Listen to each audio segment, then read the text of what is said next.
So the switch that flipped for me on this was when we interviewed Tony Horton. I don't know if you guys know who he is, but he created the P90X workout. It's Oh, Oh, nice. wow. incredible. Yeah. So we interviewed him and I asked him the same question. Like I'd been aware of P90X for, most of my life, never did it, but I knew he was going to come on the show. So I did a few of his workouts to figure out, what do I want to ask this guy? But I just told him the same thing. Like, I never feel motivated. I don't want to do it. And he looked me in the eye through Zoom and said, dude, your why sucks.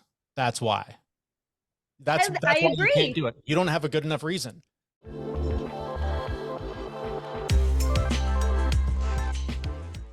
Hello, hello. Welcome back, beautiful souls, to another epic episode of High Vibin' It. We are super happy to hang out with you for yet another week of awesome magic in your earbuds. And today we have some new friends on. We have Jeremy and Zach. Well, right now, Jeremy. We'll see if Zach hops on the call. And we are really excited to just kind of dive into their stories. And they have a podcast that's really awesome called the Fit Mess Podcast. And collectively, they have both just gotten really healthy and in shape and been on this journey of overcoming depression and anxiety and made a lot of lifestyle changes to get there, which, if anyone knows my story, also parts of Lindsay's story, like we all have combined common threads here that I think make this a really aligned conversation. So I'm excited to just have an open and honest conversation with them to see some of the most helpful changes that they made and maybe ask a couple cool things that they've learned from guests on their podcast and all the fun stuff. So without further ado, I would love to introduce the co-host of the Fit Mess Podcast, who's also an awesome dude and also an honorary Canadian. I was going to say before if the you show, weren't going to say it. I came up with that bio. So you're welcome. And yeah, without further ado, here's Jeremy. Yeah, thank you. Thank you so much for having me. And really nice job winging it on that intro. Really, really well done. I love that. We like to wing He's it the here on the show. We just keep it very casual and off the cuff, Nice. I hope it's fine with everyone, but it's fun for us anyway. It's really fun for us. Jeremy, thanks so much for being here. I want to know your story. And if you want, I don't know if you feel comfortable talking about like how you and Zach work together or like anything that he would share, but like and how you met too. How you know, met, I'll yeah. only say bad things about him since he's not here yet. But yeah, I mean, that's the price share. you pay. But I want to hear how you got, like, where you started to where you are now, and when you get to the point of meeting Zach, your co-host, then we can kind of talk about that too. But what's Jeremy's story from like the beginning? Well, I was born on a cold Tuesday. Oh yes. So the health journey thing coincidentally started around the time that I had my first daughter. And, the stories of dads of, that have their kid and that's enough to turn their life around. They get their act together and whatever. They're a dime a dozen. That's not me. I'm way too much of a narcissist. That wouldn't have been enough about me as I would have been comfortable with. So I became a dad and, dove in, loved all of it. But coincidentally, I had a knee injury as a result of being a dad. One morning I was in bed, the grocery delivery guy came, knocked on the door. My dog started barking. I had a brand new baby in the next room. I did not want the dog to wake the baby up. So I get out of bed and just the way I stepped, my knee just gave out under me and I did some sort of nerve damage, literally just getting out of bed. And so dumbest injury ever, but it ends up putting me in all kinds of different, doctor's offices, physical therapists. And the physical therapist tells me, listen, if you don't get on a bike and just start getting that motion into your knees, you're going to end up replacing both of them. Ugh. And so I thought, well, that sounds ridiculous. I haven't ridden a bike since I was like 6 years old. Who's going to do that? So I did what I normally did at the time and went and complained to my brother and said, this crazy doctor thinks I'm going to ride a bike. And he was like, well, how long would it take you to ride to work? Like you're riding the bus for 45 minutes. It couldn't take longer than that to ride a bike. And I was like, well, yeah, I guess. And he's like, dude, you just have to decide you're that weird guy that rides his bike to work every day. And I don't know why, but the way he said it at that time, it's one of those things where you hear something over and over again. Like it just clicked. I was like, I'm the weird guy for lots of reasons. Why not that one? So I literally like within that week went out, bought a bike on Craigslist and started biking to work every day. And I just absolutely fell in love with not only the biking because it was fun, but I found a way to just be really present in that moment, because if you're not present biking through city streets, it ends badly.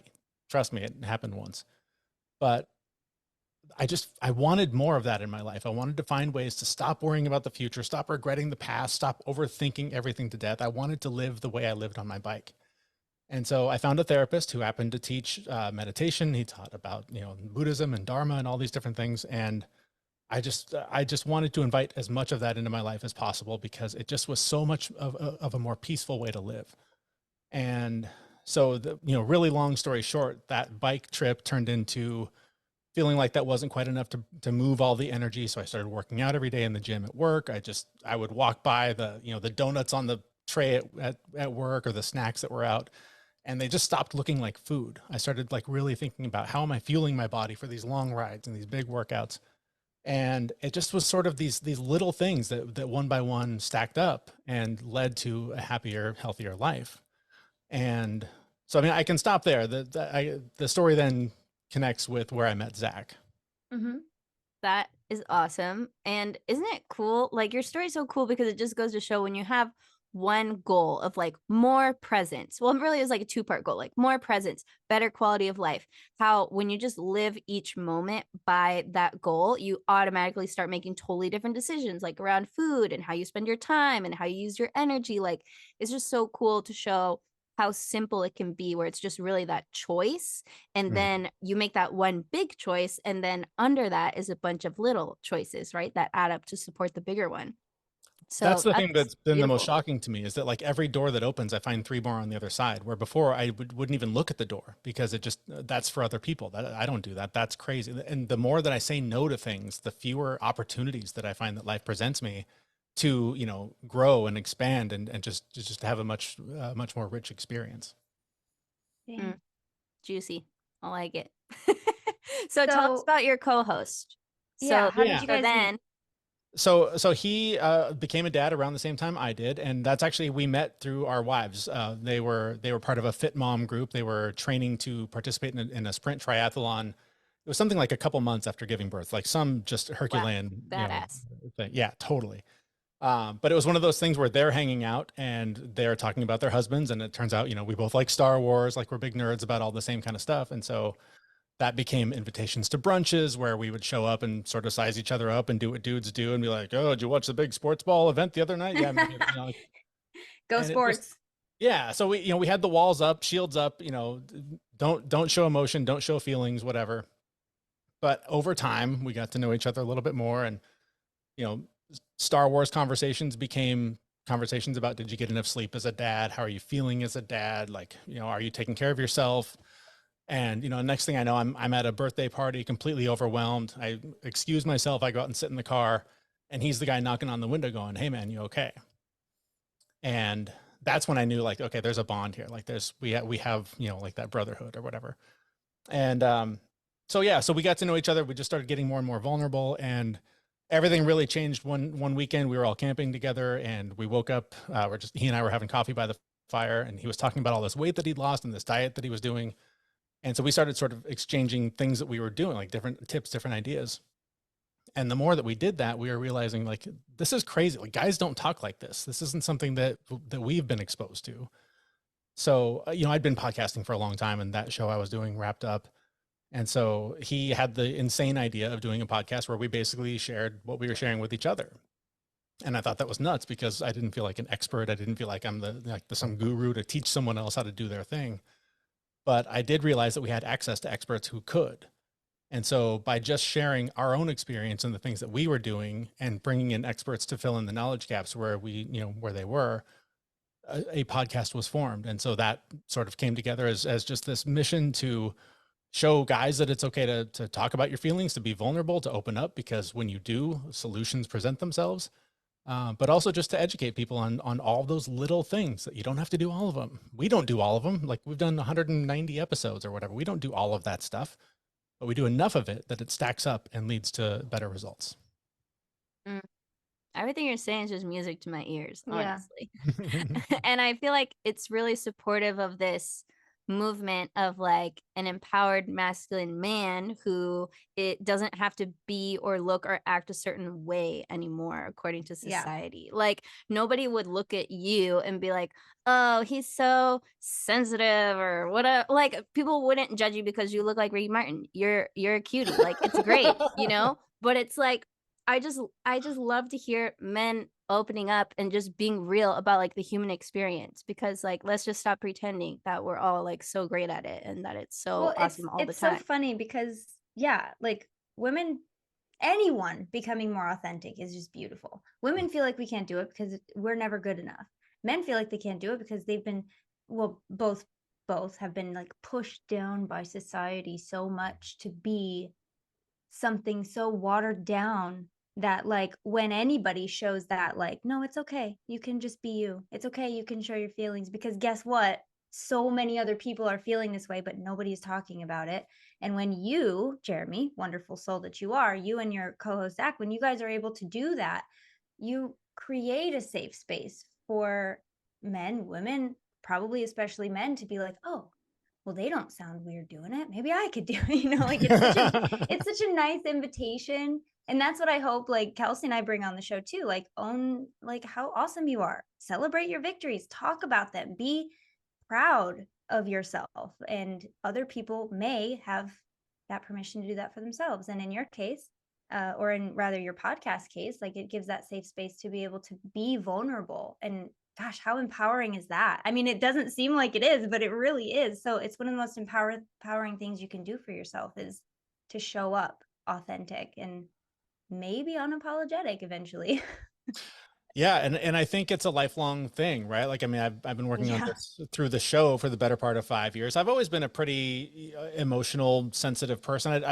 Well, I certainly didn't know that I, would consider myself a highly sensitive person until I was reading, The Highly Sensitive Child, and reading it for my daughter because I was like, okay, she's so sensitive. What's the deal? I better read this. And like page 3, I'm like, oh, I'm not reading about her anymore. Something just It's switched. me. That's me. I know that guy. Yeah. But it is funny because like you talked about creating a safe space for guys, that was the intention. We were like, we want other guys to feel like this. 9 times out of 10, the feedback we get is the wife or the girlfriend or the partner that's like, oh, I wish my husband would listen to you guys. Oh, I wish my boyfriend would listen to you guys. So we have a lot of women who listen because they want their partners to do what we do, to open up, to be vulnerable. I I'm can sure just my picture wife can probably hear me downstairs going, why aren't you more vulnerable with me? We Why don't you- want it so bad. Like men Yeah. can't understand how bad women want this. And like I can we don't just need it all the time 24/7, but we need to see those glimpses of your heart, your humanity, your soul. We're like, please give it to me deep, but give it to me real.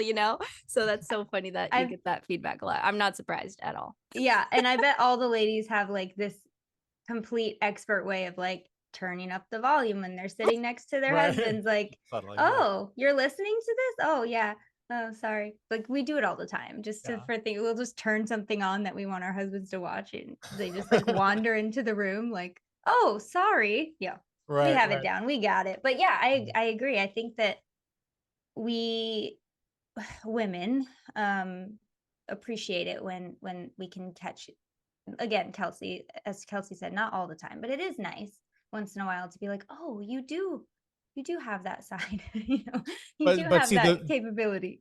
but the messaging from other men, especially the more, I don't like the word toxic masculinity, but the people that lean more that way Yeah. are the ones saying that's the fastest way to scare a woman away. Like they don't want that from you. They need you to be the strong, stoic leader that, drives the family forward and all this other nonsense. And the trick is it's not about like becoming more feminine. It's about just becoming more complete. It's Yeah.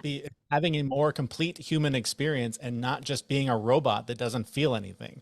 Well, and here's the thing that I wish more people understood is like maybe there are women who don't like that, but that's not who's for you. Right. If you are the type of person, man, woman, whoever, if you're the type of person that is this way, you will find somebody who can appreciate that, period. I'm Yep. just like, I get real, just so tired. This idea of like, what can I do? How can I be in order for like, here's what men like, here's what women like. Just, it's annoying. Like, Yeah, over there's it. I've been spending a lot of time in the last year worrying a lot less about how how responsible I am for other people's feelings. Oh, And just yes. to own, like, I'm responsible for what I feel, and I'm sorry that if my existence in the world, the space I take up, somehow infringes on yours, but not my problem, right? Felt I mean, that. there's a level of like social acceptability and, you know, not being a dick, but like, you can't worry about how everyone else is going to respond to you when you're being the real you, because Yeah. that's what you're here to be. Yeah. Yeah, Yep, I mean, yep, as yep. long as you don't have bad intentions, like, please don't be sorry for existing and expressing and whatever it is that you do. And like, to all those guy, I want to use the word bros. I don't know why. To all the bros, the quote unquote toxic masculine guys who are in that camp of people, even though I also don't like that verbiage, but we don't have better verbiage yet. So maybe we Right. can We do don't. that today on the show. But for all those people, like, there's a lot of women out here that sometimes we just have a lot of emotions, and men who don't know how to process and handle and hold space for their own are so scared of women like that, and it does not make us feel comfortable at all. Like, if we're crying and you have to leave the room, like, that's a problem. What we actually want when we're crying is maybe like a hug or like an embrace or like a little bit of space holding or a little bit of validation. And I've just noticed all the beautiful men that I see doing emotional, not even work, but living with themselves, you know, it's so much easier for them, more comfortable for them to be around women in all forms and like be able to handle anything that we can throw at you. And I think that's a really beautiful thing that I appreciate. Well, and I it's hard think to flip the switch too. That's not only like not leave the room, but also the like, how do I fix it?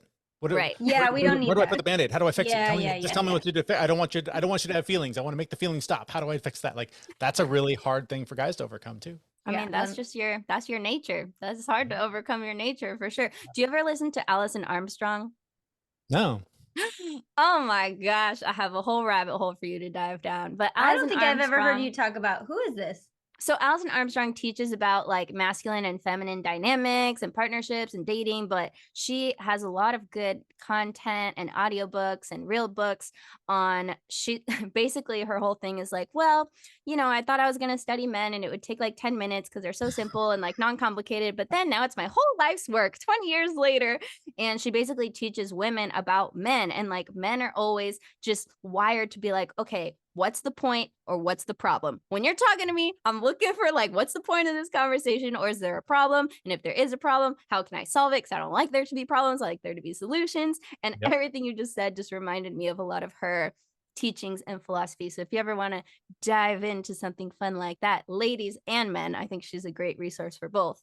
Because don't you think, like, especially in this day and age of like equality, everyone's so obsessed with equality, like women are trying to be more like men and men are trying to be more like women, instead of women just owning and embracing their awesomeness and leaning into their gifts and their superpowers, and men doing the same. And then everyone's in their gifts all lit up and activated. And like, we really aren't the same. Our brains work so different. We operate so differently. And I feel like if people would embrace that and accept that and love that, this would just be a much more harmonious place. Because Alison Armstrong always says, like, yeah, women always think that men are just like hairy women, but they're not. They don't think like us. Women They don't think act like what? us. She's like, yeah, women are always just acting like men are just hairy women. Like, oh, we're the same, except we look different. Like, no, we're not What? the same. I've never thought Yeah. that or heard anyone ever Oh say my God. that. You got to listen to her stuff. It's really good. It's a good That is resource. funny. Yeah. I think with it, because I've been mulling over this while you guys are talking. Like, I need to come up with the perfect alternative for toxic masculinity. I think confused masculinity would be better, because yeah. most of the time the quote toxic one is the one who's just learned that it was certain things weren't okay. They were lied to, and they're just a little confused about what masculinity is. So confused Well, masculinity. I mean, I don't want to push back on the lied to too hard. It's just generations of stories. Lies, Right? I mean, Jeremy. Generations of yeah, lies. maybe Program. lies, but I mean, just Conditioning. for generation. I mean, going back to cavemen. I mean, men were the strong hunter that went out and hunted and then came home, and the wife. Okay, true. Okay, so maybe like, not lies. I would say outdated truths. There we Truths go. that are Outdated no truths. longer applicable or valid, and yet we just never looked outside of what could be possible. So we just kept Right. sticking with the same thing over and over until it became so outdated that it was a little bit problematic. It's just short of the full truth that Yes.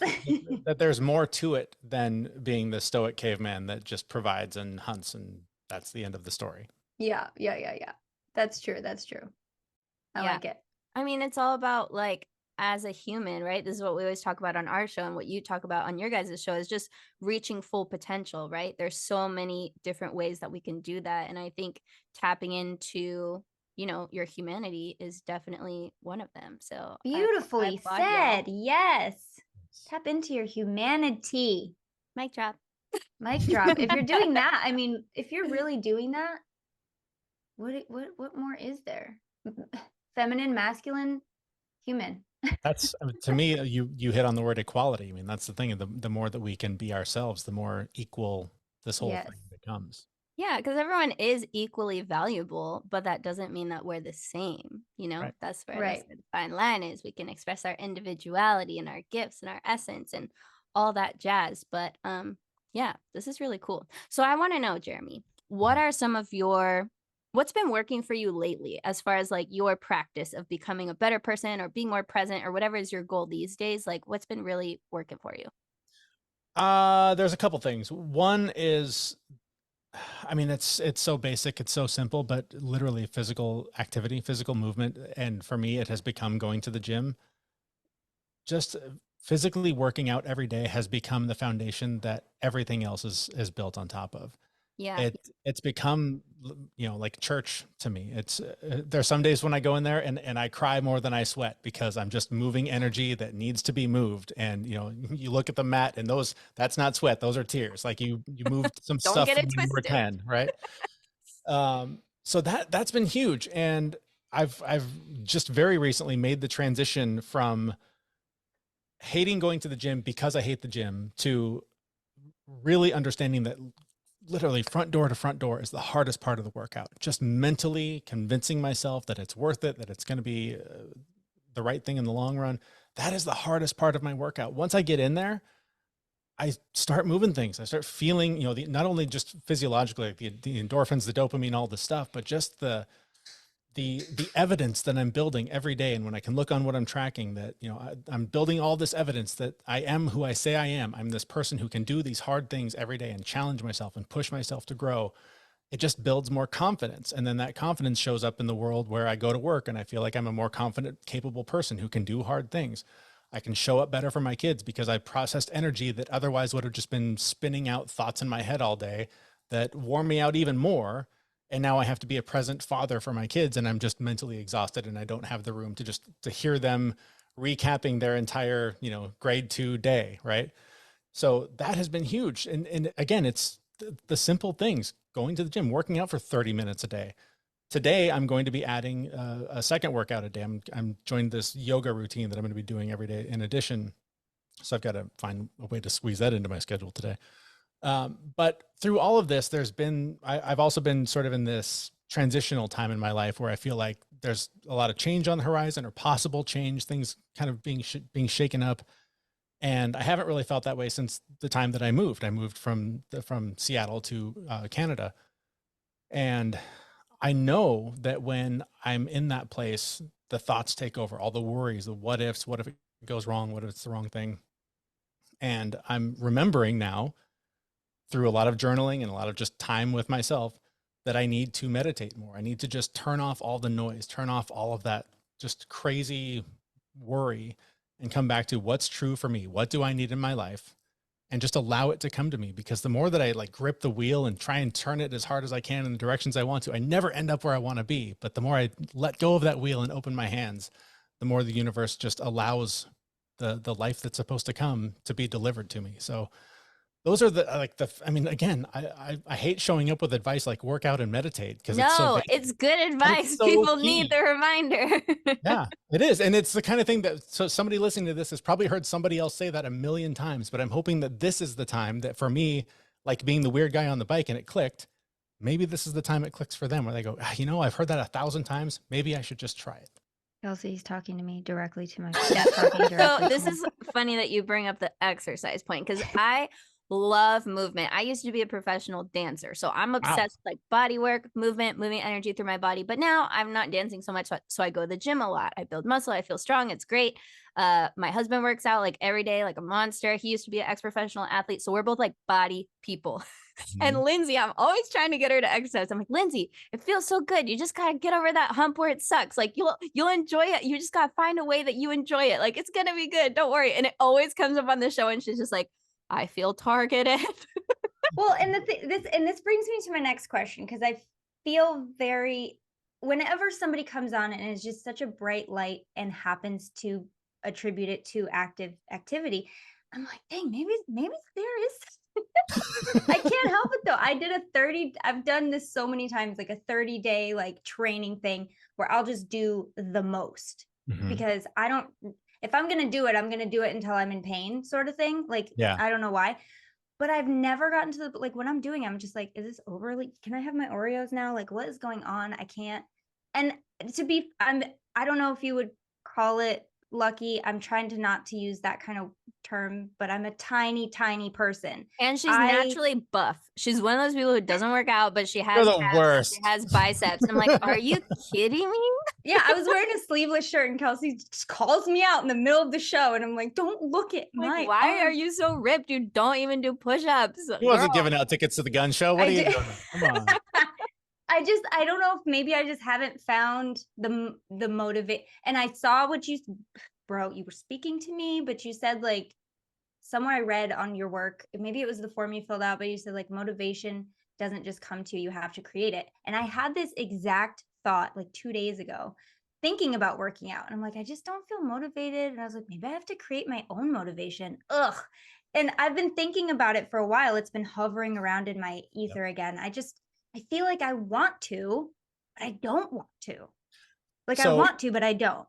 So the switch that flipped for me on this was when we interviewed Tony Horton. I don't know if you guys know who he is, but he created the P90X workout. Oh, nice. wow. Yeah. So we interviewed him and I asked him the same question. Like I'd been aware of P90X for, most of my life, never did it, but I knew he was going to come on the show. So I did a few of his workouts to figure out, what do I want to ask this guy? And I started to kind of like it because he's a funny guy and it was a fun workout or whatever. But I just told him the same thing. Like, I never feel motivated. I don't want to do it. And he looked me in the eye through Zoom and said, dude, your why sucks. That's why. That's I why you agree. can't do it. You don't have a good enough reason. I And agree. so you have to find that reason. It's going to be different for everybody. For me, it's just become, it is now the point where it's just the thing that I do every day. It feels weird when I don't do it. Like if I don't work out, if I don't go for a hike, if I don't do something, I'm miserable by like 4 o'clock. I can just feel it. My energy's down. I just feel awful. So I know I don't want to feel that way.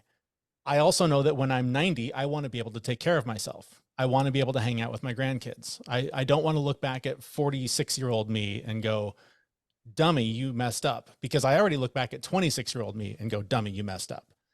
And so now I'm trying to think ahead of how can I reward that guy? How can I show him that his needs matter to me? Because I don't want to be in pain. I don't want my knees replaced. I don't That's want what I'm my saying. hips Like, replaced. I'm not looking forward to a double knee hip replacement bill. That's That could for be sure. incorporated into your why. And I I think was actually thinking the same thing that he was saying, because I was like, Lindsay's never had a good enough motivation to work out because one, she hasn't really experienced the full benefits of doing it for a long enough time. But two, I feel like you haven't hit your pain threshold where a workout could help. So like, for example, I've been injured in the body and you have to do certain workouts to like recoup and like get back to it. But more so like, especially sensitive people who love to work out can attest to this. Like, if you are prone to anxious thoughts or depression, working out is like your saving grace. And I feel like you're not really prone to anxiety and depression that much. So you probably maybe don't feel that pull to work out. Okay. But if you do, then you should try working out, because you'll notice like, oh my God, I don't have those anxious thoughts all day long. Oh, I have energy. Oh, I'm not feeling sad. Like that for me, and I know my husband too, is like huge motivation factor, is the emotional aspect too. Girl, let me tell you a little story. So tell us a story. I'm good with the stories. So this just happened like the other night where I went to bed early because I was just, tired. My husband was up doing something and he came in later, but he came into bed, and I woke up because I always wake up with everything. I'm a very light sleeper, but I woke up and I was like trying to drift back to sleep because everybody was settled, and I had the thought in my head, like immediate. First of all, I always get the night thoughts. Do we all get the night thoughts of like the worst thing that could ever possibly happen to anyone in your family? The other night I had the up until 3 a.m. wondering what I'm doing with my life. That was Oh the yeah. thoughts I Yeah. had. Like, am I just gonna do this until I die? Like, what is going like what existential crisis in the middle of the night? But this was not one of those nights. It was the kind of night where where I'm like trying to fall back asleep, and I immediately thought, wait a minute, hold the phone. If Rose was on the door in the middle of the ocean, hold on, there would be people seeing her on the door, people drowning. They would be mobbing. They were mobbing the lifeboats. They would have been mobbing this door. There's no way she would have been left alone. And I had to wake my husband up and tell him that. So, so I feel like I do have I feel like I It do. sounds like anxiety. And Jeremy, this was the question that I originally said brought to mind when we were talking about, me working out, was you mentioned you want to be able to be present for your kids. I have 3 boys. How many girls do you have? 2 You said your girls. first girl. Okay. So I figured you did have more than one, but I have 3 boys, and I feel constantly drained, and I don't know if that's big enough why, because it hasn't worked yet. It's because But you're I not working out. That's why. it's because I'm not working out. But I wanted to ask you, like, how does, and I don't know if you can answer this, but I'm gonna try it anyway. How does working out and moving your body help you process the stuff in your mind? Because I know that you said that you wanted to be able to process that stuff before you got to your kids and not feel like you were in your head constantly. And that spoke to me. So can that be explained in a way? Yes. So Okay. I think it's a combination of music and exercise for me that opens it up the most. I've had it work Yes. both ways, but I grew up in a house in the 80s, little T trauma, nothing significant. There's some alcoholism, some latchkey kid stuff from the 80s, like just, normal 80s kid stuff. And I know that when I was a kid, when things got hard, I quit over and over again. And my parents let me over and over again. And so I spent the second half of my life to this point trying to learn to push through and do hard things. So I will be in the gym lifting some heavy thing because that's what I do at that time every day. Not a giant donut, which is the Not a logo of giant his donut. podcast. If I had them, I would,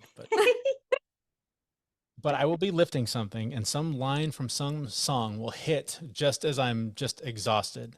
And all of the pathways connect to the hard stuff that I gave up when I was 9, the hard stuff I gave up when I was 12, the relationships, that should have been different.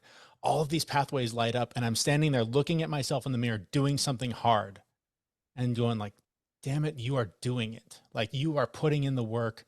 You are overcoming all of that. And just tears, I just start crying about how far I've come. And it's just that awareness of like, why am I doing this? I'm doing this because I love myself enough to do it. That's why I'm doing it. If I was doing it because I'm punishing myself because of that donut, if I'm punishing myself because of the popcorn at the movie last night, then yeah, it sucks. I'm not going to do that. You're only going to punish yourself for so long. But you have to learn to love yourself enough to do it. Yeah. You have to learn to love your kids enough to want to be around and strong and healthy for them. Like, that's the fuel that burns this thing now. It's just that I'm learning to love myself. I literally, like 3 weeks ago, learned to love my inner child. I hated that kid for my entire life. Literally hated him. And I'm just now getting to a point where I'm like, oh, I see, all that stuff you did was coping. That was the best you could do. And, it's a very, very new thing for me, but recognizing all of those pathways that light up when I'm doing something hard and I'm proving to myself that I am who I say I can be, that's the work. And for me, I don't meditate as much, but the gym has become that. It has become just focusing on what I'm doing right now so I don't hurt myself. It's the bike. It's how do I not crash? It's whatever I can focus on in this moment to make sure that I'm being the best person I can be for myself and for my family. That's my why. Well, it might be the fact that I listened to British history podcasts while I'm working out. Oh, that sounds like Yeah. a nightmare. That sounds like a That nightmare. sounds like the fastest way to put yourself to sleep, girl. You need No, to get some I love music, it. some I cheers. love it. I'm there for every word that Okay. comes out of his mouth. However, it's like a monotone speech. It's not let's work out. But if you love it, stack it on top of something else you love. You don't have to go to the gym. If you like Right. walking, if you like paddleboarding, if you like, whatever physical movement you like, if you can do that every day, that's a win. It doesn't have to be what I do. What I do works for me. Do what works for Yeah. you and make sure that you love it, because I guarantee if you start some 6-week program today that's just a, ass kicking, Pilates program, and you hate Pilates, you are done by day 3, because that sucks. I hate Pilates. I'll never do Pilates. But I love yoga. And today I'm going to try and start a yoga program because I love it and it's been missing from my life. So you have to find the things that you love and find a way to love it, and find a way to love yourself for doing it, because if it's punishment, it will not work ever. 100% guarantee it will not work. Yeah. Hey there. We hope you're enjoying this episode so far, but if you want to listen to the whole thing, we're going to invite you over to our podcast. Either search for High Vibin' It on iTunes, Spotify, wherever you guys listen to podcasts, or even better, if you want to watch the extended video version of this episode that's even longer than the actual podcast itself, head over to our Patreon at patreon.com/highvibe. Lindsay, tell them what's awesome about the Patreon. Patreon is where we have all of our extended episodes. As Kelsey said, we have it on video, so you can actually see the things that we're talking about. Sometimes we have visual aids, and it's nice to know what we're talking about. We also have hangouts that we do sometimes that are exclusive to Patreon people. And you can get started with all of this and bonus content and everything that we have only for the Patreon people for as little as $3. I think it's $3.33 a month. And that's it. And you guys can get all the benefits and all access to everything that we put in there. Really Yeah. cool. It's really cool, really fun, super easy to join. And you guys don't even have to do that to finish this episode. If you're like, screw it, I don't want to pay any money, I just want to hear the rest of this episode, go to our podcast, High Vibin' It, search for it wherever you listen. It's totally free. Either way, enjoy the rest of the show wherever you choose to enjoy it. And we will see you guys next week because we do a new one every week. Adios. Bye.